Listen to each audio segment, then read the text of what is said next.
Hi friends, నేను సారా మీరు చూసిన తెలుగు పీసీ వరల్డ్.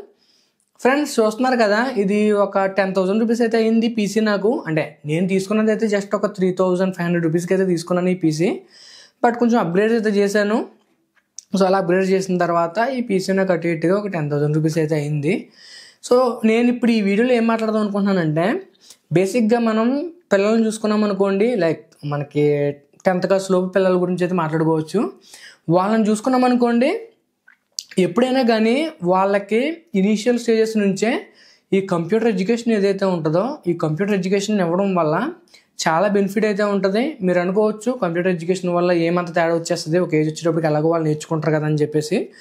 జనరల్గా వాళ్ళు ఎక్కువ శాతం మొబైల్స్ ఇచ్చి మొబైల్తో టైం స్పెండ్ చేసే దానికంటే ఒక పీసీని ఇచ్చి ఆ పీసీలో మనం లైక్ ఏదైనా హెల్ప్ఫుల్ అయ్యే వెబ్సైట్స్ కానీ లేకపోతే కోర్సెస్ కానీ ఇటువంటివి నేర్పించడానికి ప్రయత్నించారు అనుకోండి. సో అటువంటివి వాళ్ళు చిన్నప్పటి నుంచి నేర్చుకున్నట్లయితే వాళ్ళకి ఫ్యూచర్లో చాలా హెల్ప్ అవుతాయి. సో వాళ్ళకి ఒక ఏజ్ వచ్చేటప్పటికి వాళ్ళ ఫ్రెండ్స్ ఎవరైతే ఉంటారో వాళ్ళ ఫ్రెండ్స్తో కంపేర్ చేసుకున్నట్లయితే వీళ్ళు ఎడ్యుకేషన్ పరంగా, కంప్యూటర్ ఎడ్యుకేషన్ పరంగా చాలా ముందైతే ఉంటారో. అండ్ ఇనీషియల్గా వాళ్ళకి కొద్దిగా ఇంట్రెస్ట్ తెప్పించామనుకోండి, మన కోడింగ్ గురించి కానీ లేకపోతే హౌ ఏ కంప్యూటర్ వర్క్స్, జనరల్గా ఈ కంప్యూటర్స్ ఎలా పనిచేస్తాయి, అసలు నెట్వర్కింగ్ అంటే ఏంటి, అసలు మనం ఇన్ని మొబైల్స్ని ఇన్ని పీసీస్ని అందరం ఎక్కడెక్కడి నుంచో ఎలా యూజ్ చేయగలుగుతున్నాం, ఇవన్నీ కూడా ఇనీషియల్గా కొంచెం ఇంట్రెస్ట్ వాళ్ళకి క్రియేట్ చేయగలిగినట్లయితే ఈ పీసీ వాళ్ళ చిన్న ఏజ్ నుంచి నేర్చుకున్నట్లయితే వాళ్ళ మిరాకిల్స్ అయితే సృష్టించగలుగుతారు. బేసిక్గా నేను ఈ వీడియోలో ఇది ఎందుకు మాట్లాడుతున్నానంటే, ఇనీషియల్గా నేను ఎప్పుడు కూడా యూజర్ పీసీస్ అవ్వచ్చు, యూజర్ పీసీస్ సంబంధించిన వీడియోస్ అవ్వచ్చు అంత రికమెండ్ చేసేవాడిని కాదు. అంటే తీసుకోమని కూడా రికమెండ్ చేసేవాడిని కాదు. ఎందుకు రికమెండ్ చేసేవాడిని కాదంటే, నా పర్స్పెక్టివ్ ఎప్పుడు కూడా ఒక కన్జ్యూమర్ పర్స్పెక్టివ్లోనే ఆలోచించేవాడిని. అంటే ఇప్పుడు నేను ఒక సెకండ్ హ్యాండ్ పీసీ కొన్నట్లయితే అది ఒకవేళ పోతే పరిస్థితి ఏంటి, మనం చాలా డబ్బులు స్పెండ్ చేస్తాం కదా. అంటే ఈ పీసీ 10,000 అనుకోండి, జనరల్గా ఒకవేళ 40,000 కానీ 50,000 60,000 అట్లా హై అండ్ పీసీస్ మనం తీసుకుంటున్నప్పుడు అది మనం తీసుకున్న వెంటనే పోతే చాలా రిస్క్ కదా అని చెప్పేసి మోస్ట్లీ ల్యాప్టాప్స్ అవ్వచ్చు లేకపోతే ఎటువంటి డెస్క్టాప్స్ అవ్వచ్చు నేను ఎప్పుడు కూడా కొత్తవి అయితే రికమెండ్ చేస్తూ ఉండేవాడిని. నేను అలా రికమెండ్ చేసేవాడిని కానీ ఒక పర్స్పెక్టివ్ అయితే మిస్ అయిపోయాను. అదేంటంటే ఈ వేస్ట్. జనరల్గా మనం ఇటువంటి పీసెస్ని చూసుకున్నాం అనుకోండి, అవి బ్రాండెడ్ అవ్వచ్చు లేకపోతే అసెంబ్ల్డ్ అవ్వచ్చు. మనకి కొన్ని ల్యాక్స్ ఆఫ్ పీసెస్ ప్రతిరోజు మనకి రీసైక్లింగ్ అయితే అవుతూ ఉంటాయి. సో ఈ పీసెస్ ఏమైతే ఉన్నాయో ఈ పీసెస్ని రీసైకిల్ చేయడం కోసం బ్రాండ్స్ చాలా డబ్బులు స్పెండ్ చేయాల్సి ఉంటుంది. అండ్ అంతేకాకుండా చాలా శాతం పొల్యూషన్ కూడా ఈ వేస్ట్ అయితే కాస్ట్ చేస్తూ ఉంటుంది. అది వాషన్స్లో అవ్వచ్చు, గ్రౌండ్ మీద అవ్వచ్చు, ఎక్కడైనా కూడా మనకు పొల్యూషన్ కూడా కాస్ట్ చేస్తూ ఉంటుంది. అండ్ ఇంకొక విషయం ఏంటంటే, మనకు కంప్లీట్గా పోయిందాన్ని రీసైకిల్ చేయడం వేరు, వర్కింగ్ కండిషన్లో ఉన్నవి కూడా వాటి యొక్క వాల్యూ పెద్దగా లేకపోవడం వల్ల రీసైకిల్ చేయడం వేరు. సో నేను మీకు చెప్పేది ఏంటంటే, మనకు ఒకవేళ కొద్దిగా మంచి ప్రదేశం కనుక యూజర్ కంప్యూటర్స్ కానీ లేకపోతే యూజర్ ల్యాప్టాప్స్ కానీ వస్తున్నప్పుడు మనం కొత్త వాటికి వెళ్ళే బదులు డెఫినెట్గా వీటిని కూడా కన్సిడర్ చేసుకోవచ్చు. అంటే మరి హై లెవెల్లో నుంచి చెప్పను కానీ 50,000-60,000 లేకపోతే 1,00,000 అటువంటి వాటి దగ్గర మీకు యూజర్ తీసుకోమని చెప్పను కానీ 10,000-25,000 మధ్యలో లేకపోతే తక్కువ బడ్జెట్లో ఉన్నప్పుడు డెఫినెట్గా మనం ఇటువంటి పీసీస్ని మన పర్పసెస్ కోసం తీసుకుని ఈ వేస్ట్ని అయితే తగ్గించవచ్చు. బేసిక్ ఈ పీసీ గురించి మాట్లాడతాను నేను. ఈ పీసీ నాకు అటు ఇటుగా 10,000 అయితే అయింది. మొత్తం నేను చేసిన అప్గ్రేడ్స్ తర్వాత చెప్తున్నాను. ఫస్ట్ మనం పీసీ గురించి మాట్లాడుకున్నాం అనుకోండి.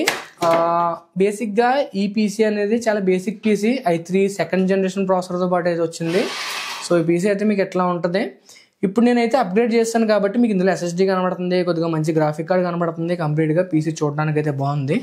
నేను 3,500 రూపీస్ కొన్నప్పుడు ఈ పీసీలో జస్ట్ ఒక 500 GB హార్డ్ డిస్క్ అయితే వచ్చింది.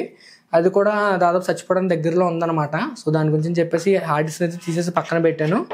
అండ్ ర్యామ్ గురించి మాట్లాడుకున్నాం అనుకోండి, జస్ట్ ఒక 4 GB DDR3 ర్యామ్ని అయితే ఈ పీసీలో అయితే ఇన్స్టాల్ చేశారు.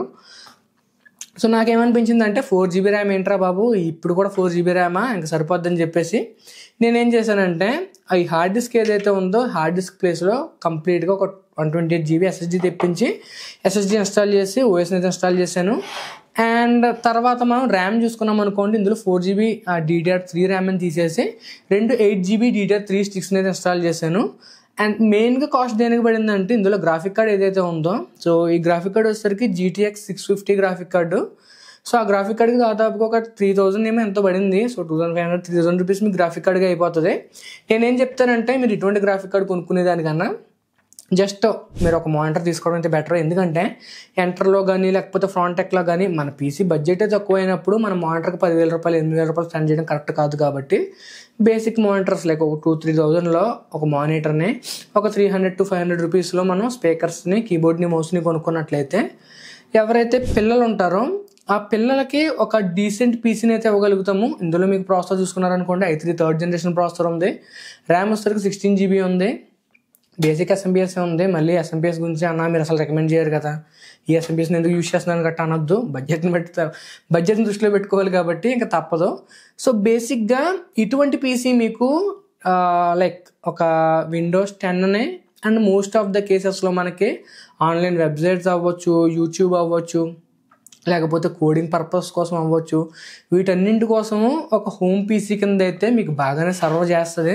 లేదన్నా ప్రాసెసింగ్ పవర్ సరిపోతుంది కదా, మరీ ఓల్డ్ కదా అంటే i5 థర్డ్ జనరేషన్ కానీ లేకపోతే i7 థర్డ్ జనరేషన్ ప్రాసెసర్ కూడా మీరు ఈజీగానే అప్గ్రేడ్ అయితే అవ్వచ్చు. ఇటువంటి పీసీని ఇచ్చి ఓపెన్గా మనము హాల్లో కట్ట పెట్టి వాళ్ళని యూజ్ చేయమని చెప్పినప్పుడు ఆటోమేటిక్గా వాళ్ళకి కంప్యూటర్ పైన అలాగే కంప్యూటర్కి సంబంధించిన ఎడ్యుకేషన్ పైన ఇంట్రెస్ట్ క్రియేట్ అవుతుంది. ఇనీషియల్గా వాళ్ళు ఏదో పెయింట్ అని లేకపోతే ఆ యూట్యూబ్లో వీడియోస్ అని లేకపోతే అటువంటివన్నీ చూస్తూ ఉంటారు.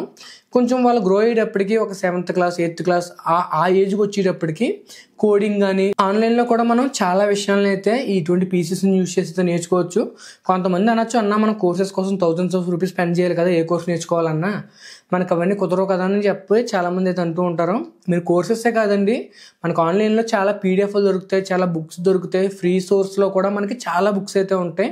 సో బుక్స్ని డౌన్లోడ్ చేసుకుని చదువుకున్నా లేకపోతే ఫ్రీ కోర్సెస్ కూడా ఉంటాయి, ఆ ఫ్రీ కోర్సెస్ డౌన్లోడ్ చేసుకుని వీడియోస్ చూసినా యూట్యూబ్లో కూడా మనకి చాలా ఇన్ఫర్మేషన్ అయితే షేర్ చేసే క్రియేటర్స్ ఉంటారు.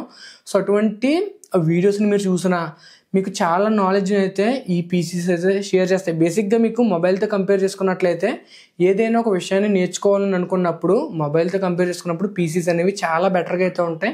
అది టైపింగ్ అవ్వచ్చు, కోడింగ్ అవ్వచ్చు, ఏదైనా మనం డిజైన్ అవ్వచ్చు, లేకపోతే ఫోటోషాప్, ప్రీమియర్ ప్రో ఏదైనా కూడా మీరు నేర్చుకోవాలి, మనకి ఏదైనా ఒక స్కిల్ని డెవలప్ చేసుకోవాలనుకున్నప్పుడు అది ఏదో ఒక పీసీ బేసిక్గా మీకు కొద్దిగా స్లోగా ఉండొచ్చు, మీరు చేయాల్సిన పని ఒక 10 secondsలో అవ్వాల్సిన పని ఒక 20 seconds పట్టొచ్చు. అయినప్పటికీ కూడా అసలు ఏది లేకపోవడం కంటే కూడా ఏదో ఒకటి ఉండడం అయితే బెటరు. సో నేను సజెస్ట్ చేసేది ఏంటంటే వీలైనంత వరకు పిల్లలకే ఇనీషియల్ స్టేజెస్ నుంచే కంప్యూటర్ ఎడ్యుకేషన్ మీద దృష్టిని అయితే పెట్టండి.